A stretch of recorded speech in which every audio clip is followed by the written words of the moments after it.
আমার ছেলের বয়স 1 বছর। তো ওকে আজকে আমি আপেল সিদ্ধ করে দিয়েছি। তো খাবার সময় ও কী পরিমাণে দুষ্টুমি করছে, কী করে খাবার সময় সেটা তোমরা দেখো।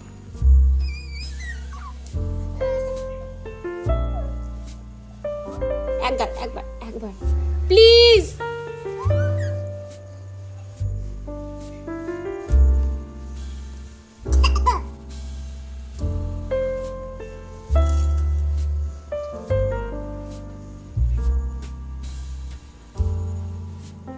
ও একাই দুপুরে যেমন করেছিলাম খিচুড়িতে দিয়েছিলাম বিট, গাজর, আলু, বিনস, কড়াই সব কিছু দিয়ে একটা খিচুড়ি করেছিলাম। সেটা একটু একটু গ্লাসে করে মিক্স করে নিয়েছি, মিক্স করে খাওয়াচ্ছি। না